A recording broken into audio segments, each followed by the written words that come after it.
Live from our 7 Tasmania studios, your nightly news with Louise Hubar begins now. Good evening. First tonight, another 75,000 people will call Tasmania home in a decade, and planning on how to incorporate them has begun. Housing, government services, transport and city planning are high priorities as the state government welcomes suggestions. Our island state is becoming home to more people than ever. And that's due to our great lifestyle, employment opportunities, our natural environment, our recreational activities. The government's releasing a population strategy discussion paper seeking public feedback on how to handle a rapidly growing public, set to reach 646,000 in the next decade.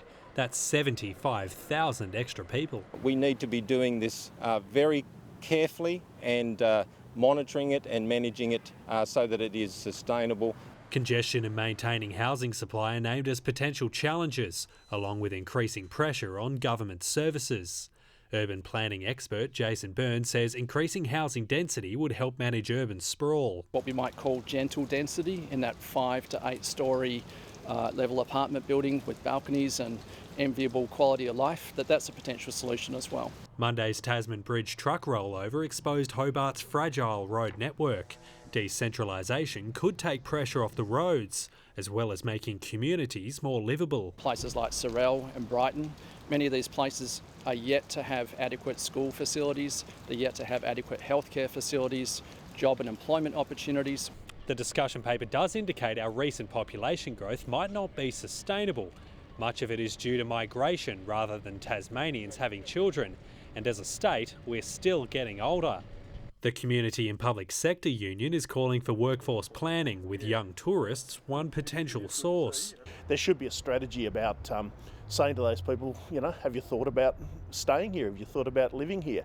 Can we join you up with jobs? Can we join you up with accommodation? Hoping to end the squeeze on services. Josh Duggan, 7 Tasmania News. Taswater has admitted it's failed chemical compliance tests over the last 2 years. The levels of nitrogen and chlorine flowing into the River Derwent from the Macquarie Point sewage treatment plant have been higher than the allowable limit, with the company failing a number of tests. Taswater says its long-term plan to move the plant to Selfs Point near Cornelian Bay will significantly improve compliance and environmental outcomes.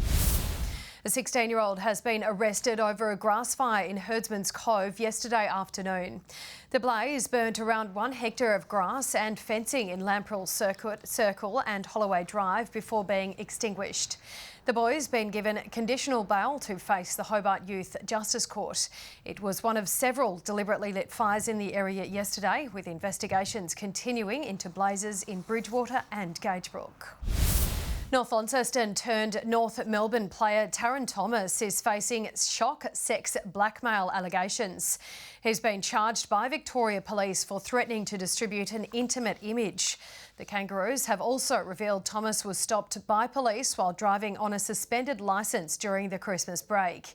The club has informed the AFL's Integrity Unit and the Players' Union.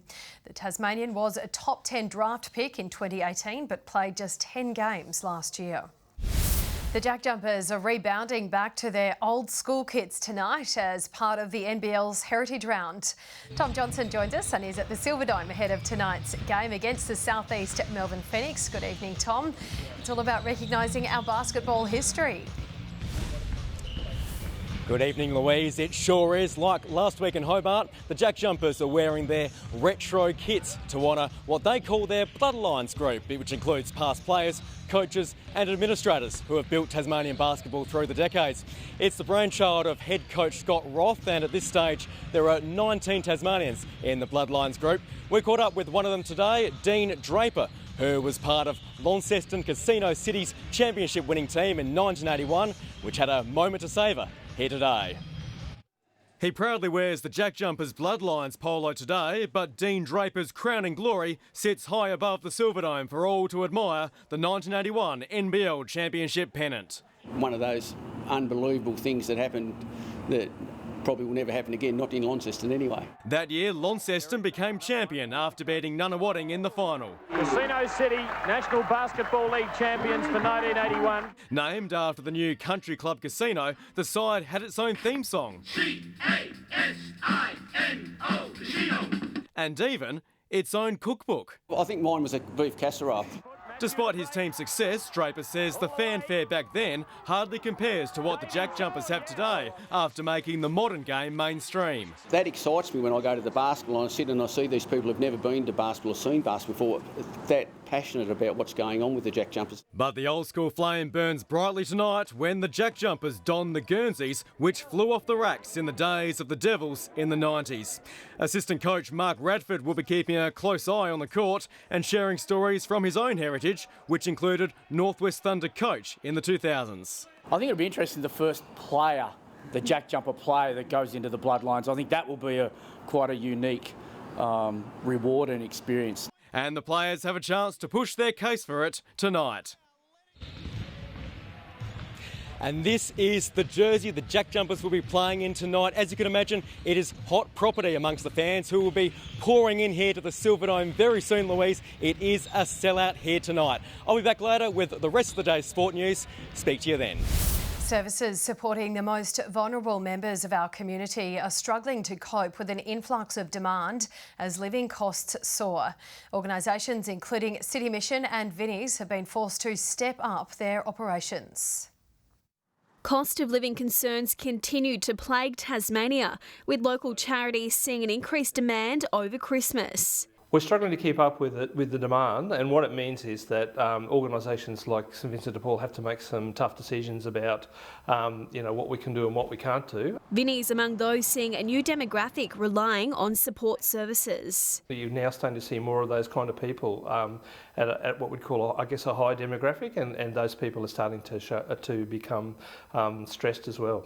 Attributing the heightened need for help to climbing utility bills, with Tasmanians choosing between heating or eating. These are decisions that families are making more and more regularly, and organisations and charities across the state are the ones who are trying to pick up the pieces. City Mission is in the same boat, seeing its services stretched. In the run-up to Christmas, November, December, our activity was up about 33% on the previous year, and we've been gearing up for that. The only conclusion you can draw is the government is out of touch with the real pressures that households are facing and the fact that they do need more support right now. But the government says it's cooperating with charities to provide much needed relief. We're in their corner, working with them, and when organisations come to us with ideas of how we can alleviate those pressures, we're absolutely listening to them and acting. With swift action needed to address this compounding crisis. McKenna Bailey, 7 Tasmania News. Launceston's FOGO collection service at local events has been temporarily suspended while council waits for new national packaging standards to be implemented. It follows recent studies which found some forms of compostable items contain harmful chemicals. In the meantime, event organisers are being encouraged to use recyclable or reusable food packaging. Compostable containers will be disposed of in landfill. A local athlete is coming out of retirement to compete in the inaugural Red Herring Surf Pro-Am this weekend. The event is expected to be Tasmania's largest contest in about a decade, with a $10,000 prize pool up for grabs. Dara Penfold has been competing in surf contests since she was just 15 years old, and despite hanging up her pro circuit wetsuit 10 years ago, is now preparing for the Red Herring Surf Pro-Am, but her eyes aren't on the prize. When I started surfing, I didn't really have any other females to grow up and look up to and inspire to, so I'm just there to support and try and bring my presence to the younger generation of surfers. The inaugural event will run for 3 days, starting Friday, with local and mainland athletes set to hit the waves. The event's probably the biggest event we've had in Tassie since the Coldwater Classic. A few strong surfs will be there, guys like Benny Richo, Jai Johannesson, Luke Johannesson. The competition featuring both open and junior divisions. It's epic surfing with the younger Groms. I always think I'm still one of them. The competition's exact location will be decided on the day, depending on the swell, with organisers scouting locations from South Arm to the Tasman Peninsula. $10,000 worth of prize money will be up for grabs, with $2,000 going to each Opens winner. I reckon I'll be putting it towards a bit of a winter holiday. You know, surfing in Tasmania in the winter is a bit hard, so if I can always go away to somewhere tropical, it's always a nice sort of experience. Brianna Boylan, 7 Tasmania News. The Tasmanian Council is leading the way in inclusive infrastructure, implementing the first permanent beach access ramp. Wheelchair users are reaping the benefit in what they say is a vital move to maintaining independence. Ready to live out a long-awaited return to the waves, this game-changing design is making that dream possible for Kevin Faulkner. Many years ago I tried surfing in Sydney and absolutely loved it, and I've been waiting, probably 20 years to have a crack at it again, and this is what's going to give me the opportunity to do that. Park Beach is now home to a permanent ramp designed to remove previous access barriers for people living with disability. That was the thing that stopped me, that I wasn't independent. I always needed people to help me out. This will give me independence back so I can come to the beach at any time. The initiative has been driven by local advocates and backed by the Sorell Council. By using some of these reconstituted plastic products and the technology available now, we can actually build better accesses that do away with the erosion and make it more enjoyable for everybody to use. A first for the state, it's hoped other local government areas will consider the benefits. It shows that we're included. There's we've been consulted, we've been part of the process, we were at the table, part of the decision making. A partnership with Paraquad Tasmania was a vital part of bringing this concept to life, with local accessibility advocates constantly lobbying for more wheelchair-friendly spaces right across the state. It just opens up some of these beautiful beach areas for everybody to enjoy. Grace Evans, 7 Tasmania News.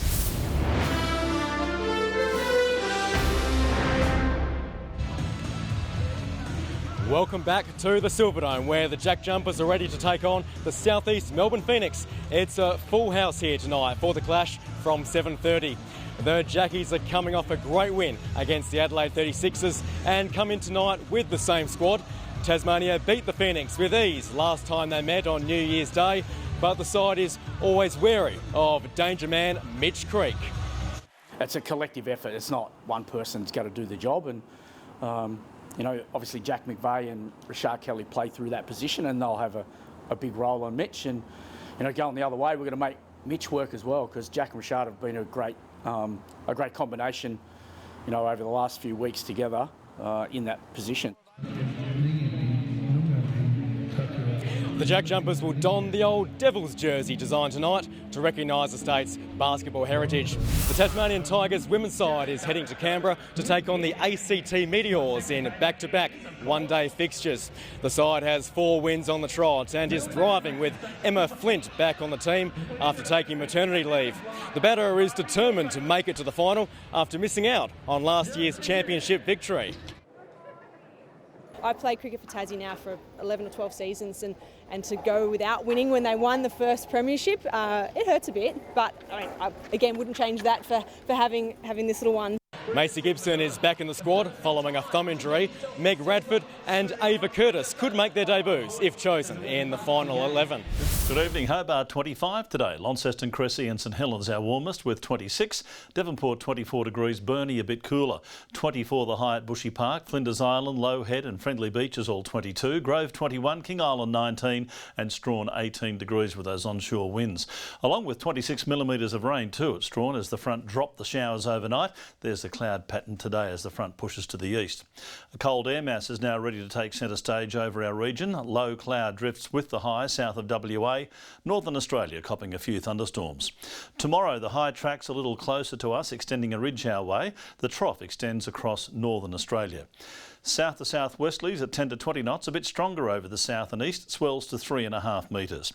Strong wind warning, that's for waters between Sandy Cape in the west, clockwise and down to southeast Cape. Now for tomorrow, Hobart cloudy and 19, 20 the top for Cygnet and New Norfolk, bit of cloud about but fine. Launceston 23 and partly cloudy, bit of sun over Devonport, 21 the high and 20 the top for Campbelltown. 19 for Burnie and Strawn, partly cloudy for Smithton, 21 the maximum. 19 for St Helens, becoming cloudy, partly cloudy for Swansea, and 19 also for Fingal. And the UV at 11 tomorrow, that is extreme. On Friday, fine and partly cloudy. Burnie, the only population centre not reaching 20. A fine partly cloudy day on Saturday. Launceston 25, maybe a shower in Hobart. And on Sunday, patchy drizzle inland and a late isolated shower over the east and south, otherwise fine. Sunny and 33 in Perth, fine for Adelaide. Cool and cloudy weather for Melbourne. Showers over Sydney and Canberra, 30 and sunny in Brisbane. Partly cloudy in Hobart and 17 right now. Launceston 20 degrees and partly cloudy in Devonport as well. Well, that cold front came and went early this morning, Louise, but it did give some Tasmanians their first rainfall for 2023 after a pretty dry 2022. When you think about it, Hobart for 2022 had 492 millimetres of rain, Launceston 695 millimetres of rain, Sydney 2,530 mils of rain. Shows you how wet it's been north of the borders, and even further north over southeast Queensland it was wetter still. Not much rain on the way, just a couple of showers over the weekend, so we do need a little bit of rain looking at the Midland Highway and the hills around that area because it's pretty dry. It certainly is, Murph. Thank you for that. I'm sure you can make it happen. That's all your news for now. I'll be back later on with updates. Thank you so much for joining us tonight. Have a lovely evening.